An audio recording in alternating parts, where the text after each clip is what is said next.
Muy buenos días. Con la clase de hoy, pues comenzamos las clases de oncología.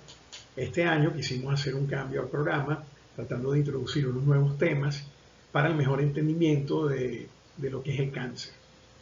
En este caso, pues iniciaremos las clases con lo más básico y iremos adentrándonos dentro de este mundo, ¿verdad?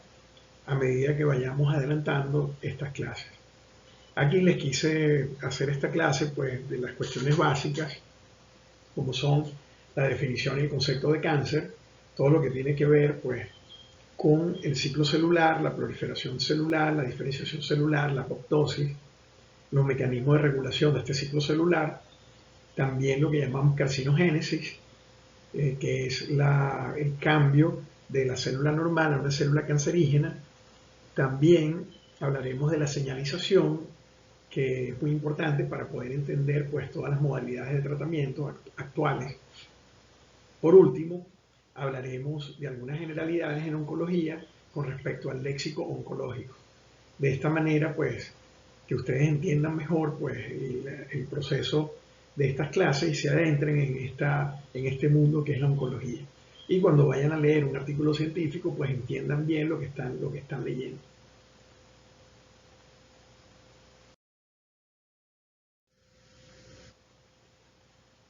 Me voy a presentar. Mi nombre es José Luis Valderrama Landaeta. Soy médico cirujano, soy egresado de esta universidad en el año 95. Posteriormente, pues, hice mis estudios de posgrado en la Universidad del Zulia, en el Servicio Autónomo Hospital Universitario de Maracaibo, posgrado de cirugía general entre los años 1998 y el 2002. Posteriormente tuve la oportunidad de realizar el posgrado de cirugía oncológica en la Universidad Nacional Autónoma de México, en el Instituto Nacional de Cancerología, entre los años 2002 y 2005. En el 2013 realicé el curso de experto de cirugía oncoplástica en La Coruña, España. Desde el 2005 hasta la actualidad me desempeño como jefe de servicio de cirugía oncológica del Hospital Universitario de los Andes, acá en Mérida, Venezuela, y soy profesor de cirugía oncológica de la Cátedra de Cirugía de la Universidad de los Andes.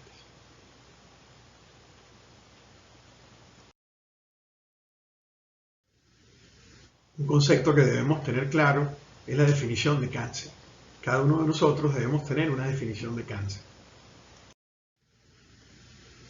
El cáncer es un trastorno caracterizado por la alteración del equilibrio entre la proliferación y los mecanismos normales de muerte celular.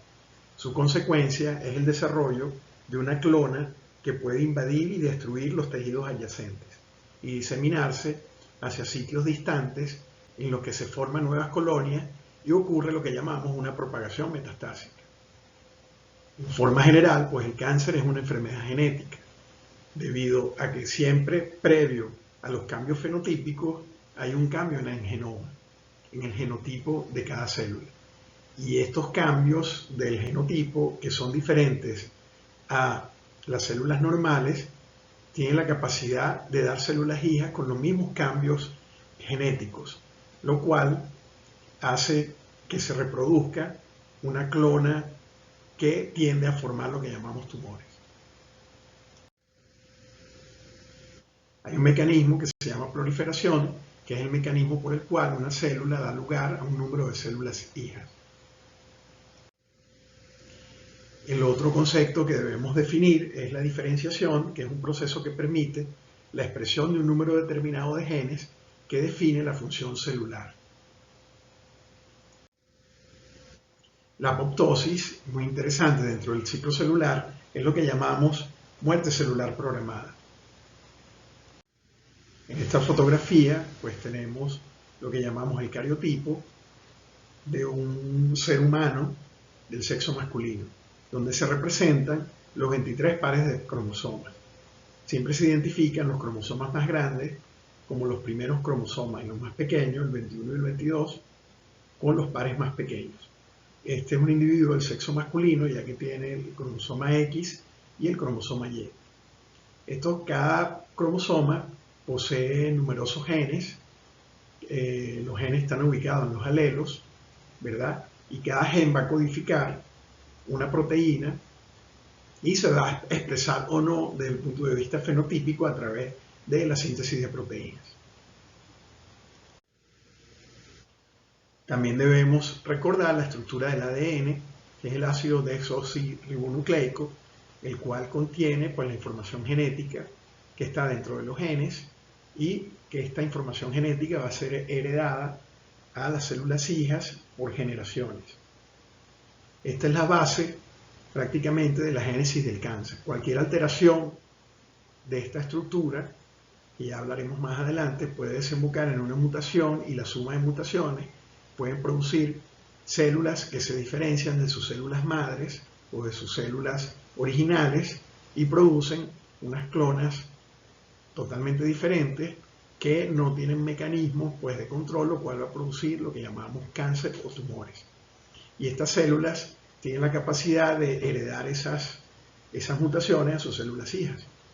O recordemos lo que llamamos el nucleótido, que está formado por un azúcar, que es la desoxirribosa, una unión de fosfato que une cada desoxirribosa y una base nitrogenada, en el caso del ADN, citosina guanina o adenina y timina, y están unidas por bases nitrogenadas. Para entender bien pues, los procesos de carcinogénesis, debemos recordar pues, el dogma central de la biología molecular, que sucede normalmente dentro de una célula. Dentro de una célula, a nivel del núcleo, se encuentra la información genética contenida en una molécula de ADN de doble hélice. En un proceso que se llama replicación, este ADN se duplica y esta duplicación puede servir para transmitir esta información exactamente igual a su célula madre, pues a dos células hijas. Esta información contenida en el núcleo a nivel del ADN, por un proceso de transcripción, se forma lo que llamamos una copia de ARN mensajero. Este ARN mensajero tiene la posibilidad de salir del núcleo a través de la membrana del núcleo hacia el citoplasma y se ubica en el ribosoma. En el ribosoma se forma otro proceso que se llama traducción, que es la traducción de ese código genético, de esos nucleótidos que van dentro de ese ARN mensajero para ser expresado en forma de proteínas. Y es lo que llamamos la expresión fenotípica de un genotipo contenido en el núcleo, en el ADN. Estas proteínas van a tener funciones tanto dentro de la célula como fuera de ella. Para entender bien la génesis del cáncer, también debemos repasar lo que es el ciclo celular. El ciclo celular consta de varias fases, donde la célula se inicia en célula en G0, no hay división celular, en la cual la célula se encuentra en reposo. Las células del sistema nervioso central siempre permanecen en etapa G0. Estas células no se reproducen. Las demás células sí pasan a una fase G1, que es lo que llamamos interfase. Es la mayor fase donde se encuentra la mayoría de las células. Es una fase de síntesis proteica, donde se prepara la célula, una fase de crecimiento también, donde se prepara la célula para la fase de síntesis. En la fase de síntesis es la misma fase de replicación o duplicación del ADN, de 23 pares de cromosomas al doble de ellos, a 46 pares que son idénticos, preparándose para la división celular o mitosis. Luego entramos en la fase G2, que es la preparación para la mitosis. Ahí es donde se forma la formación de los túbulos, empieza ya a disgregarse en primeramente el núcleo de la célula para poder pasar a la fase de mitosis, que tiene la fase de mitosis y tiene un periodo de 1 hora, ¿verdad? En las células humanas, la fase de mitosis, en la cual se va a dividir pues, la célula en dos células hijas idénticas. Esta fase de mitosis pues, tiene también varias fases. Como recordarán, la profase, que es la primera fase, es donde se acumula el material genético, los cromosomas se hacen más densos hacia un lado de la célula y los microtúbulos hacia otro lado. También hay disrupción de la membrana del núcleo. Luego está la metafase, que es donde se agrupan en el meridiano de la célula todos los cromosomas y los túbulos a ambos lados.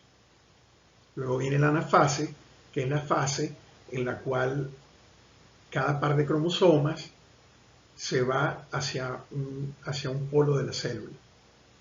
Luego pasamos a la telofase, que es cuando ya se empieza a dividir la célula en dos y cada material genético está localizado en cada uno de los polos celulares, completando lo que llamamos la mitosis.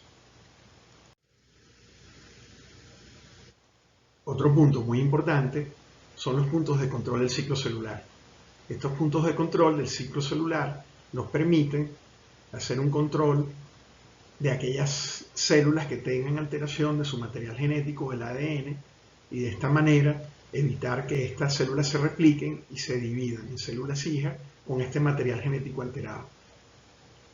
Estos puntos de control se encuentran al final de la fase G1 y al final de la fase G2.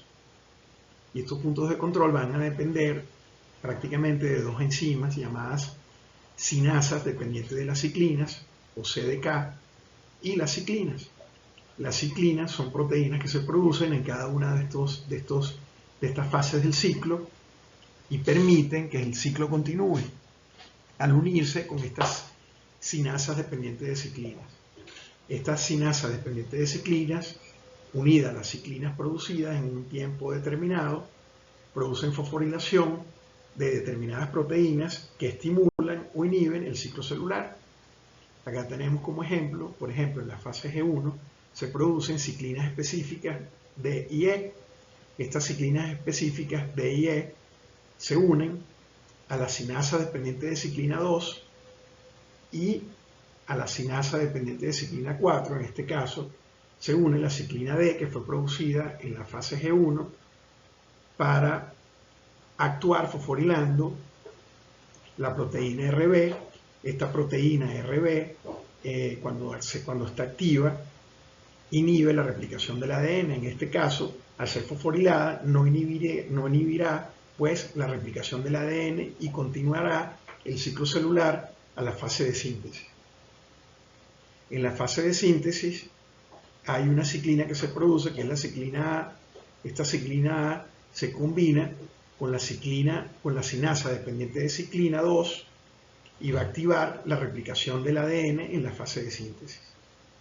Existe otra ciclina que puede activar la mitosis, que es la ciclina B, que es producida en la fase G2. Se une con la cinasa dependiente de ciclina 1, con la ciclina B, y esto va a producir activación de la mitosis.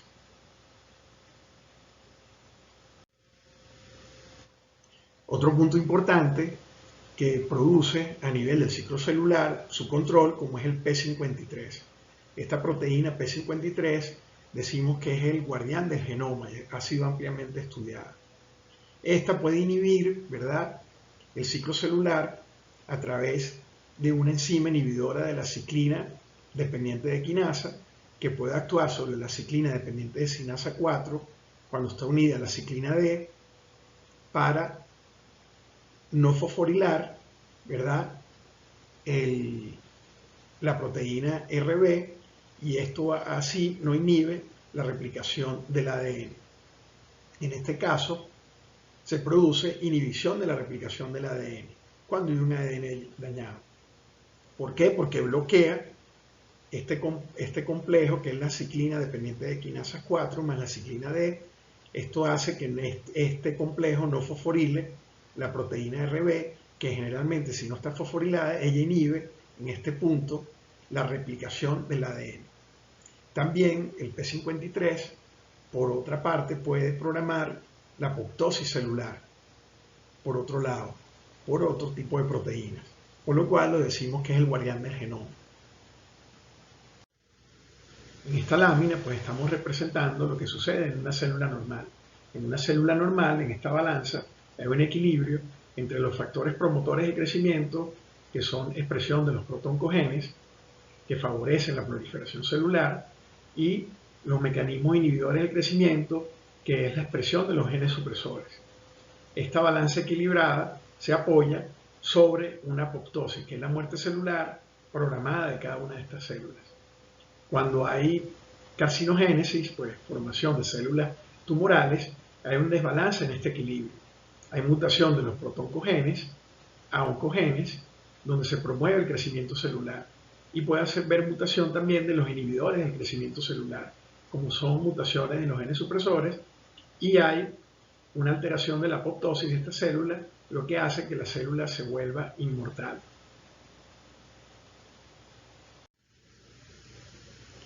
Las células malignas, ¿verdad?, tienen una apoptosis alterada, lo cual hace que esta célula sea inmortal.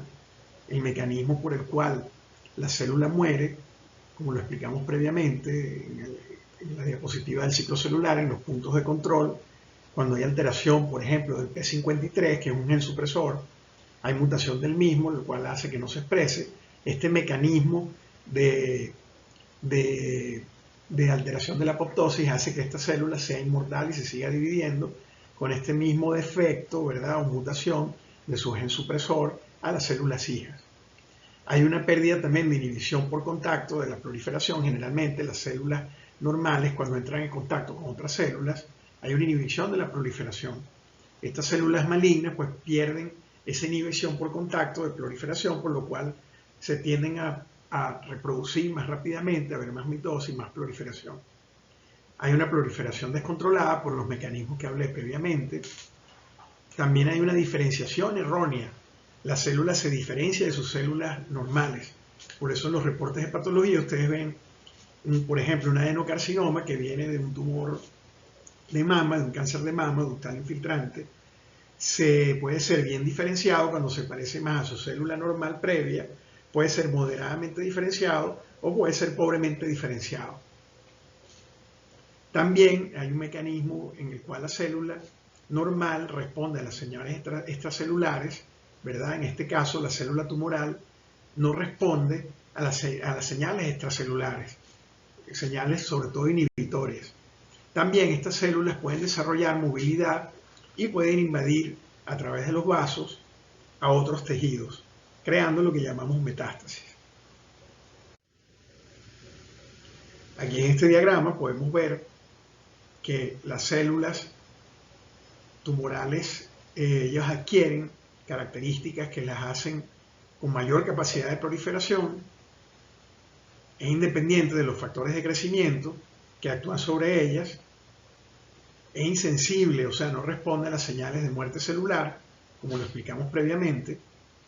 Al evitar la muerte celular, se establece ya una célula con todas estas características, con tendencia a la movilidad, a no estar en algún sitio y a través de una angiogénesis tener movilidad e invasividad a otros tejidos y puede dar lo que llamamos metástasis a otros tejidos.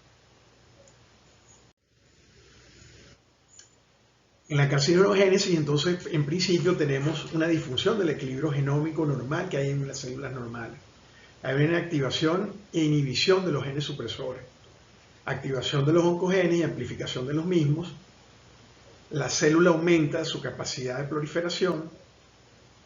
Puede haber mutación de los genes que se encargan de la reparación del ADN y también el tejido que se encuentra alrededor de estas células tumorales puede presentar factores de crecimiento sintetizados por los fibroblastos adyacentes al tumor, lo cual va a promover también lo que llamamos una acción paracrina, va a promover también la proliferación de estas células.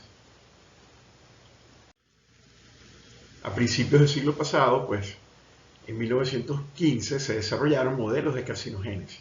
El primero en realizar esto fue Kazutsaburo y Koichi, su ayudante, en Japón.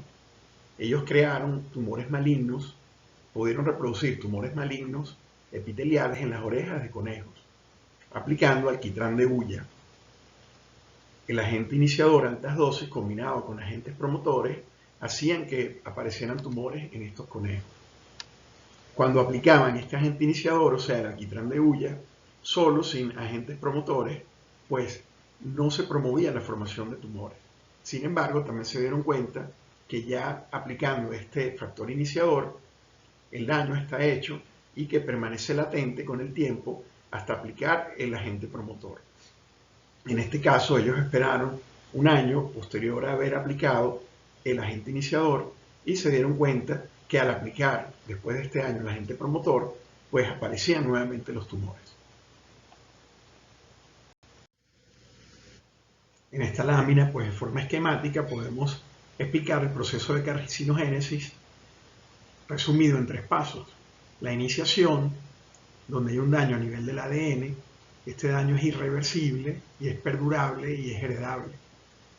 Luego tenemos, de la iniciación, tenemos un factor promotor que combinado con el factor iniciador van a producir lo que llamamos la progresión.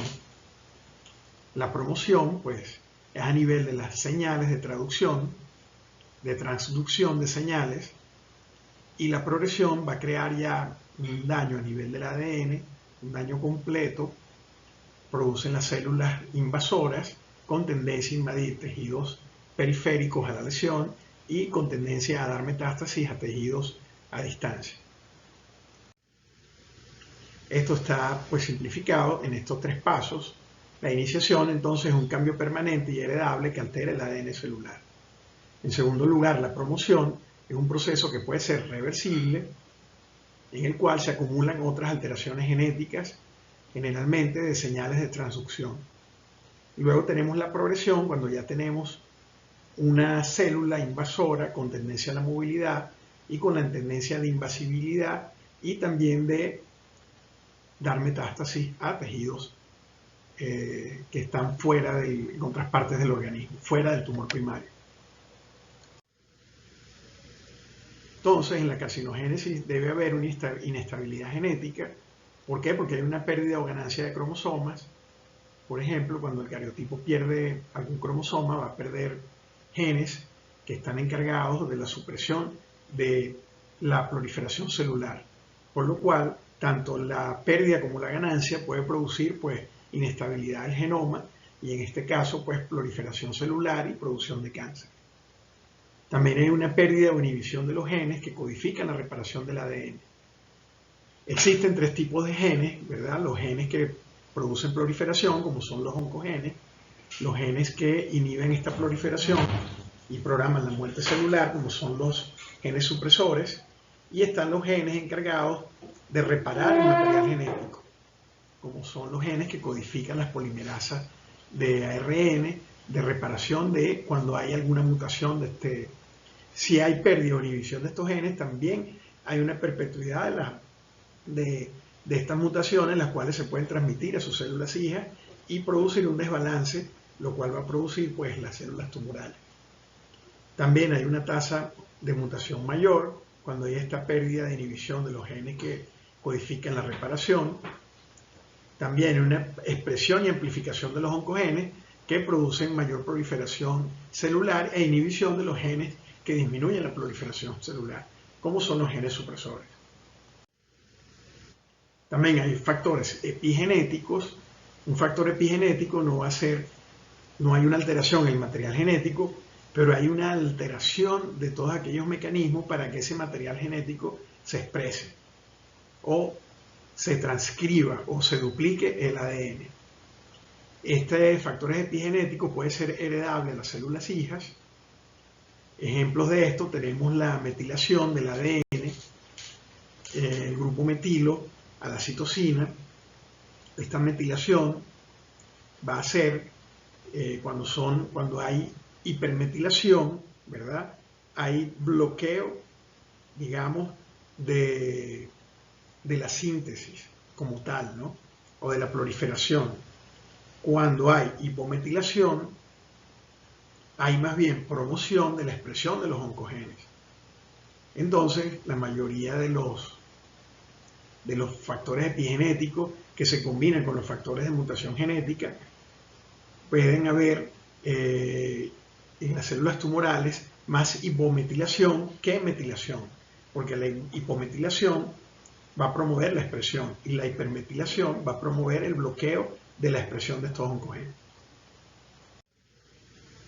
En resumen, en la génesis pues, del cáncer, pues tenemos que deben combinarse varios factores, no solamente por un factor genético, pues se va a producir una célula tumoral. Debe haber varios factores que intervengan en donde hay no solo una sola mutación, sino varias mutaciones acompañados también de mutaciones de factores epigenéticos y acompañados de factores ambientales. esta triada pues va a producir lo que llamamos la célula tumoral. Otro punto importante en la carcinogénesis son los factores de riesgo. Los factores de riesgo son factores que están presentes pues, en la vida de las personas que pueden aumentar el riesgo de tener cáncer. Y esto al compararlo con la población que no tiene este factor de riesgo. El hecho de tener un factor de riesgo no significa que esta paciente o esa persona va a padecer cáncer. Dentro de ellos tenemos que se han dividido en 4 grupos: factores vinculados con el estilo de vida, como el tabaquismo y la dieta. En segundo lugar, antecedentes familiares y factores hereditarios. En tercer lugar, infecciones crónicas y exposición a agentes físicos y químicos. En este cuadro que traigo a continuación son factores de riesgo en pacientes con cáncer de mama. Como ven acá, pues el riesgo relativo, cuando es mayor a la unidad, corresponde a riesgo; cuando es por debajo de la unidad, es factor protector. En este caso, un factor genético como la mutación del BRCA1 y 2 da un riesgo relativo a la persona que lo padece de 15 a 20 veces más, a 200 veces más de padecer cáncer, con respecto a la población general que no tiene la mutación de este gen supresor, como el BRCA1 y 2. Acá tenemos otros factores de riesgo como tabaquismo, que va de 1 a 1.8 veces sobre la población en general en padecer un cáncer de mama, o en la posibilidad de padecer un cáncer de mama, cuando lo comparamos con la población no fumadora. Acá tenemos entonces el tabaquismo, que tiene que ver con el estilo de vida. Se ha atribuido el tabaquismo a diferentes cánceres como el cáncer de pulmón, el de esófago, vejiga, páncreas, estómago, hígado y riñón. Se dice que el 30% de las muertes por cáncer se deben al tabaquismo. Hay factores que son bastante importantes en la génesis de esto, como la frecuencia y la duración del hábito de fumar. Adquirir este hábito en la juventud incrementa de una manera considerable el riesgo de desarrollar algún tipo de tumor. En la década de los 50, pues le debemos a Richard Doll los estudios que hablaban del hábito de fumar y el desarrollo de cáncer de pulmón. En esa época, pues las industrias tabacaleras estaban bien posicionadas y tenían sus propios investigadores, sus propios médicos, que inferían de que el hábito del tabáquico pues no tenía influencia sobre el cáncer ni sobre la enfermedad cardiovascular. Bradford Hill, también en Inglaterra, en 1950, conjuntamente con Richard Doll, publican en el British Medical Journal, en un seguimiento de 50 años a 5.000 pacientes, atribuyendo el carácter carcinogénico pues, del tabaco, produciendo cáncer de pulmón y también enfermedades cardiovasculares. El tabaco contiene más de 4.000 sustancias reconocidas como carcinogénicas, entre ellas las más importantes, los benzopirenos y las nitrosaminas. Acá tenemos al Richard Doll, que era Sir Richard Doll, muy apreciado, era un médico epidemiólogo muy apreciado en Inglaterra, que desarrolló estos estudios epidemiológicos. Conjuntamente con Bradford Hill, ¿verdad? Esta es la publicación que apareció en septiembre de 1950, donde habla de fumar y el carcinoma de pulmón. A pesar de esto, pues, hubo hasta el 1970 cuando fue declarado como carcinogénico tipo 1. Dentro de los factores de riesgo hereditarios, pues tenemos que esas alteraciones van a incrementar la susceptibilidad de que un paciente padezca el cáncer. Sin embargo, no todos aquellos que tengan esas mutaciones heredadas, que son mutaciones germinales, ¿verdad?, van a padecer el cáncer. Como por ejemplo mama, tenemos que del 5 al 10% de los pacientes con cáncer de mama se debe a una herencia de una forma particular. Tenemos en las mutaciones, ¿verdad?, el BRCA1 y 2, P53, ATM y el PTEN. La frecuencia de tales mutaciones es baja en la población general, pero los factores de riesgo endógenos o el estilo de vida contribuyen a la aparición de la mayoría de los casos de cáncer de mama. O sea que los más frecuentes son los casos esporádicos que los casos que dependen de la familia. Bueno, se han descrito también factores de agentes infecciosos que pueden ser virus o bacterias o parásitos también.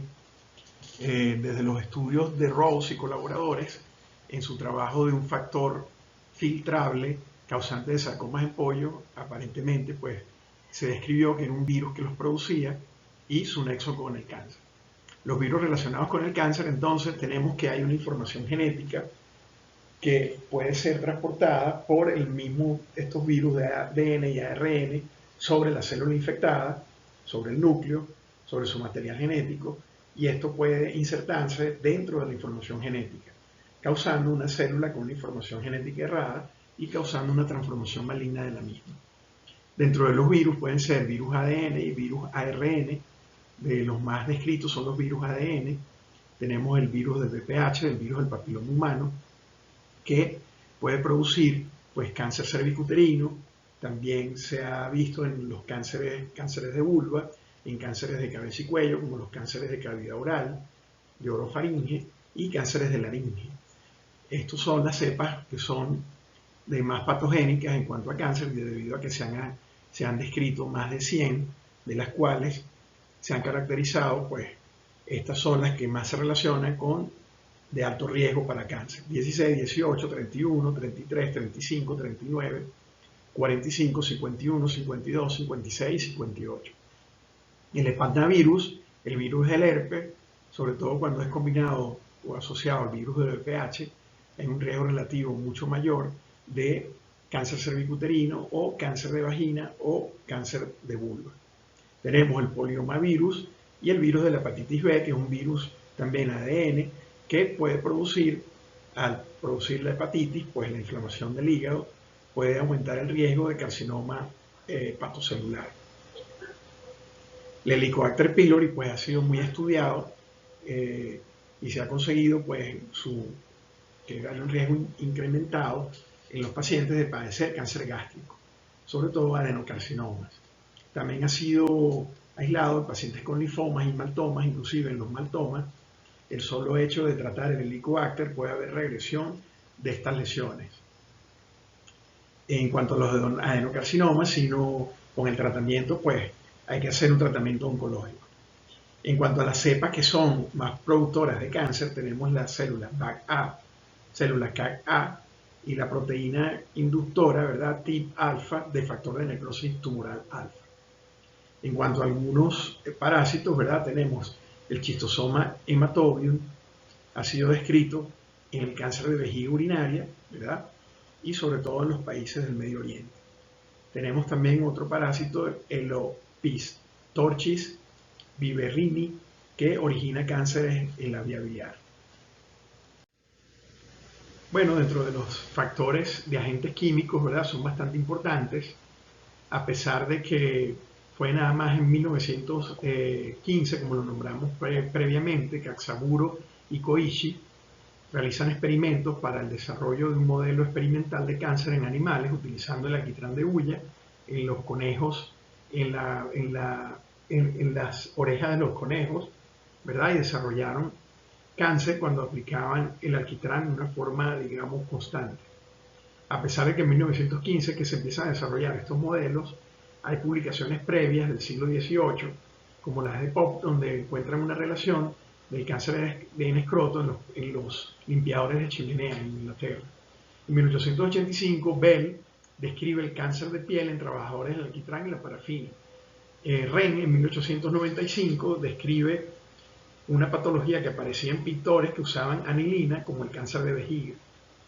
En 1930, utilizan modelos experimentales en animales para demostrar que el 2,3-dimetilaminobenceno produce tumores hepáticos. Aparentemente, pues, estos agentes químicos, en forma general, crean uniones covalentes entre el agente químico, que es el carcinogénico, y las macromoléculas como el ADN. La activación metabólica del carcinógeno se puede realizar en dos tipos: tipo 1, oxidación-reducción, y tipo 2, conjugación. En esta lámina pues tenemos representados varios carcinógenos que son demostrados en modelos experimentales. Estos son los símbolos de material biológico que puede producir potencialmente carcinogénico. Acá esta es otra señal internacional. Tenemos la naftalina, hidrocarburos halogenados, berilio, agentes alquilantes, el níquel, cromio, cloruro de vinilo, dietilestibestrol, que es una hormona que era utilizada como anticonceptivo y era carcinogénica, ya no se utiliza. La flactosina B1, que es proveniente de un hongo que se llama Aspergillus flavus y se puede encontrar pues, en los ductos de aire acondicionado. Estos son carcinógenos que han sido demostrados en modelos experimentales. Dentro de los factores de agente físico, pues tenemos uno bastante importante, como es la radiación ionizante.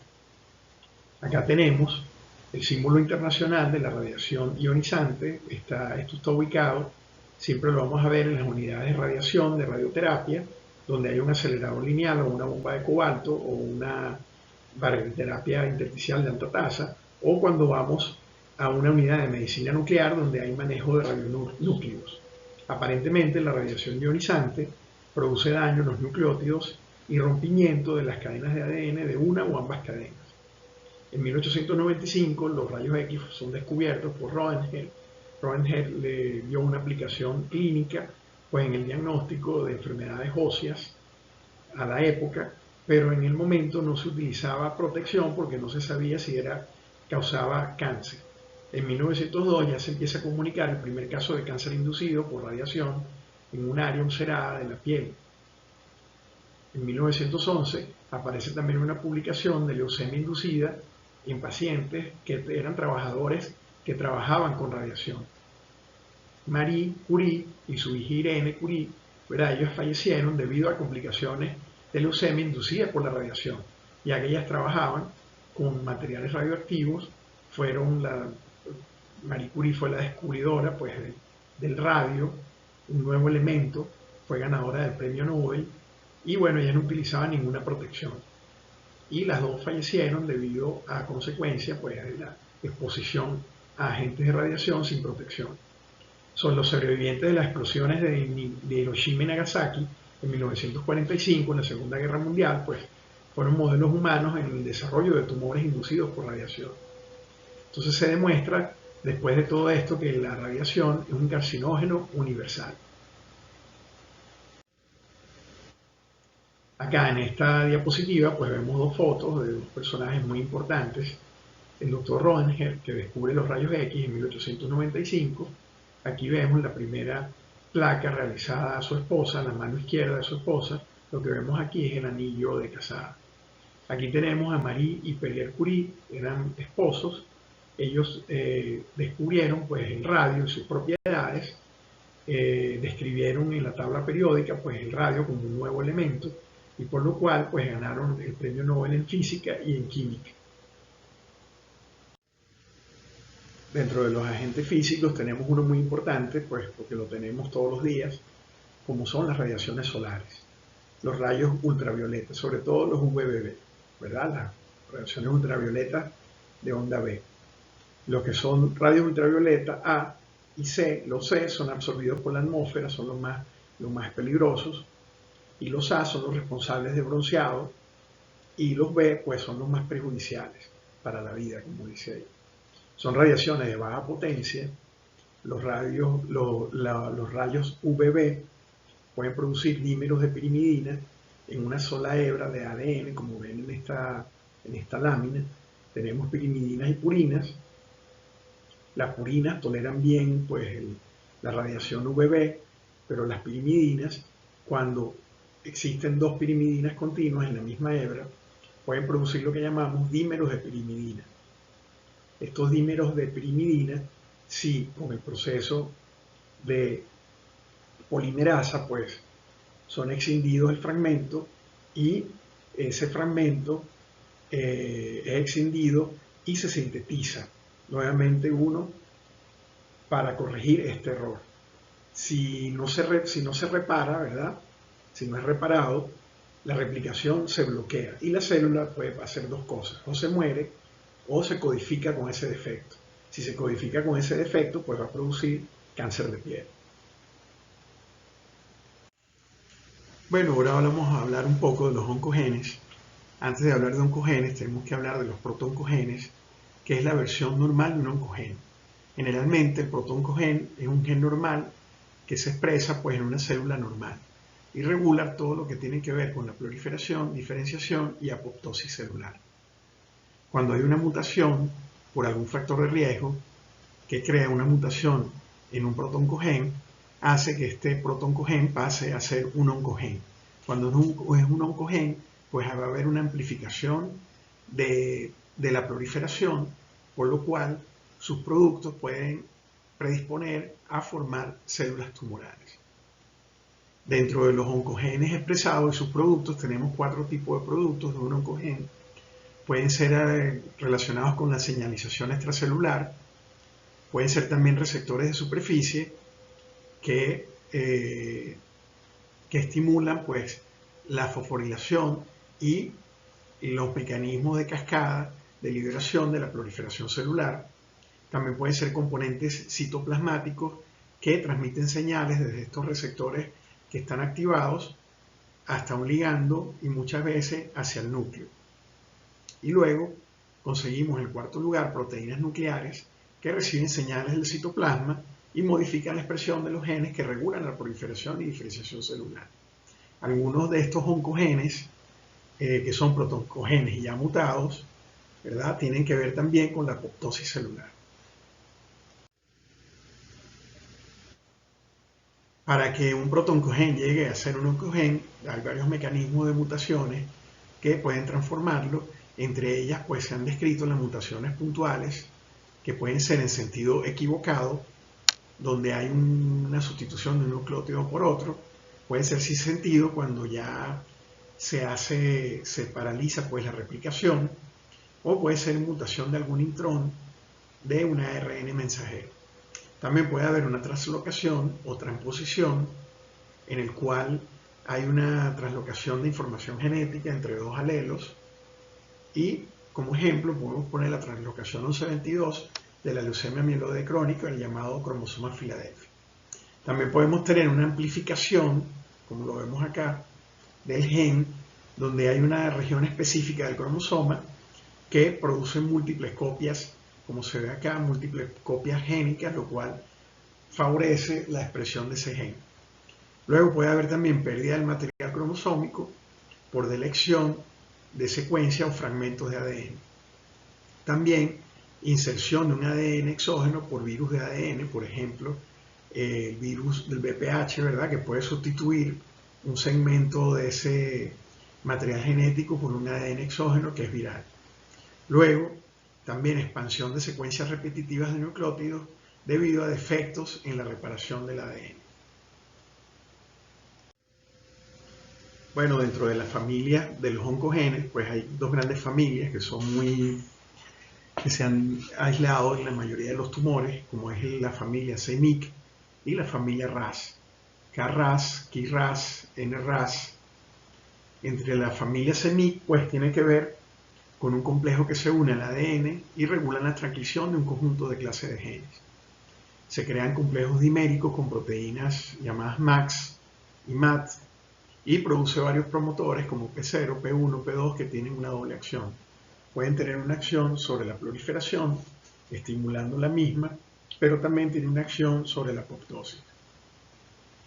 En este cuadro, en este diagrama, podemos ver las proteínas efectoras de los oncogenes CMYC, que tienen que ver con transcripción, con traducción de señal en el ciclo celular a través de las ciclinas, con el metabolismo, con la traslación, ¿verdad?, con la reparación del ADN y otro tipo de función que se está estudiando también con la adhesión y el citoesqueleto. Esto tiene que ver mucho con las metástasis, que vamos a hablar más adelante, con la falta de adhesión de las células tumorales. Dentro de la familia RAS, pues tenemos el GARRAS, el NRAS, el HARRAS, ¿verdad? Son proteínas muy pequeñas, de 21 daltones, que están relacionadas dentro de la célula, en las membranas celulares, en su cara interna, por anclaje covalente de los grupos acilos a su extremo carboxilo terminal. Se dice que son traductores de señales que está en guadosil trifosfato en su forma activa o guadosil difosfato en su forma inactiva. Estas mutaciones RAS de la familia RAS se encuentran del 20 al 25% de los tumores. Existen otros productos de oncogenes que pueden ser factores de crecimiento, como el oncogen CIS, el LINC2 y el HST. También oncogenes que codifican proteínas de receptores de crecimiento, como el ERB2, el ERB1 y el FMS. Tenemos también factores de transcripción que codifican oncogenes, como el MYC, el FOS, el MYC que ya lo nombramos, el RAS, el FOS, el YUN y el MBY. También tenemos, a través de las señales de traducción de proteincinasas, que la vamos a hablar también más adelante, muy importante por el desarrollo que se le ha dado con anticuerpos monoclonales, antiproteinquinasas o cinasas.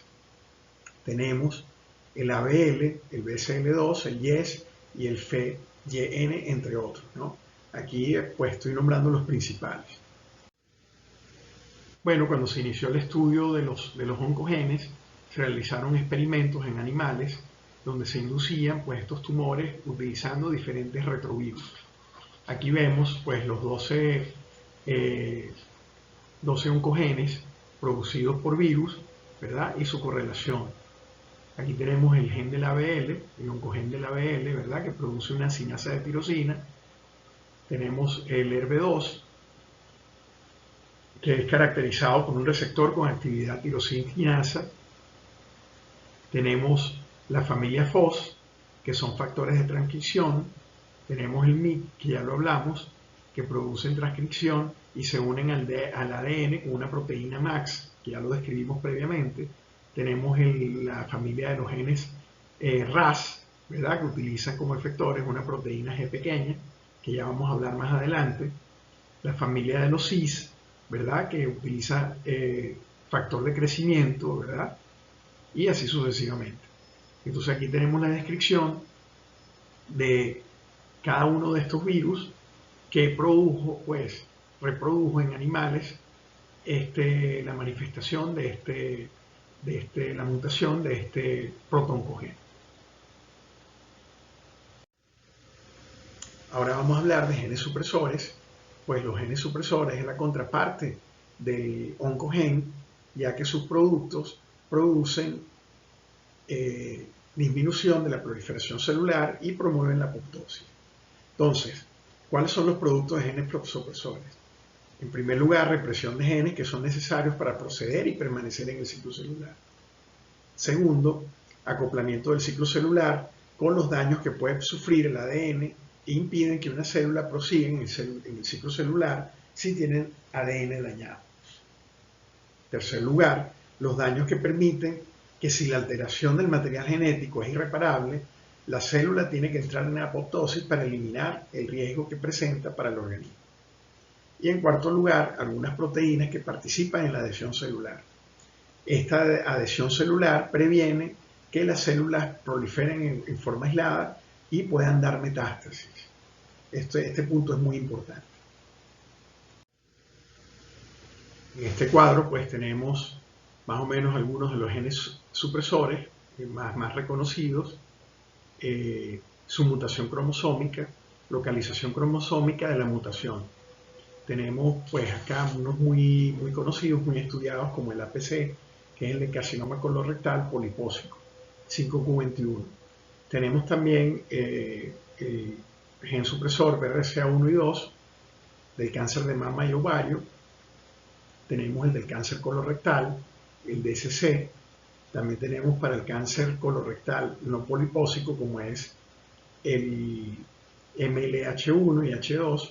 Tenemos también de los genes supresores de la neurofibromatosis tipo 1 y 2. Tenemos uno que está presente en casi todos los tumores, sobre todo los sarcomas, como la mutación del P53. También tenemos el del retinoblastoma, el RB1, ampliamente estudiado también. Tenemos el WT1 del tumor de Wilms y sucesivamente. Bueno, acá tenemos algunos de los más conocidos.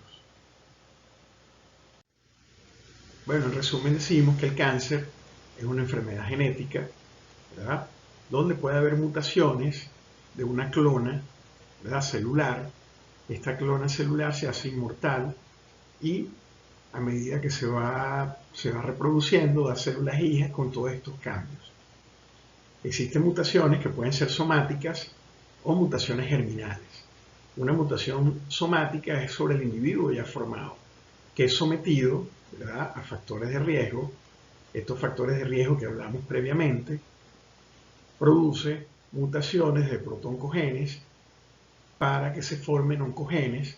Estas mutaciones se van acumulando, ¿verdad?, acompañadas de mutaciones acumuladas de genes supresores como el P53, porque tiene que ver con la apoptosis y la desregulación de la proliferación, también con todas estas alteraciones epigenéticas que no tienen que ver con mutaciones en material genético, sino que tiene que ver con la capacidad de expresión de este material genético, pues tratando de exacerbar pues la respuesta a los oncogenes y disminuir la respuesta a los genes supresores. Todos estos cambios, tanto epigenéticos como mutaciones acumuladas de genes supresores y de protoncogenes, van a ser heredadas a las células hijas y vamos a tener una población celular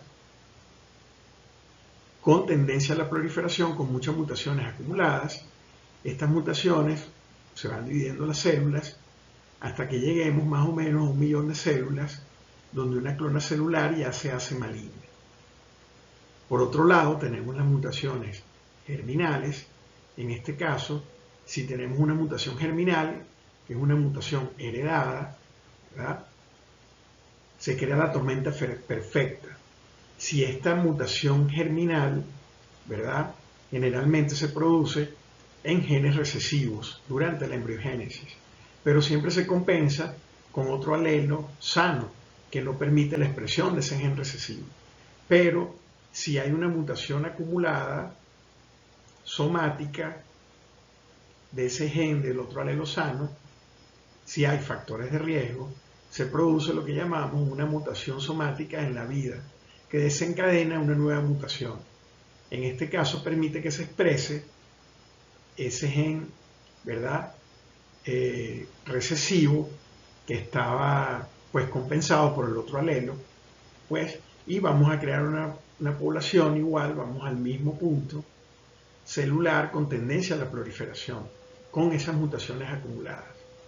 Ejemplos de esos mutaciones germinales son los síndromes de ataxia telangiectasia, anemia de Fanconi, xeroderma pigmentosa, síndrome de Bloom y el famoso retinoblastoma, donde se pierde la capacidad de la apoptosis celular.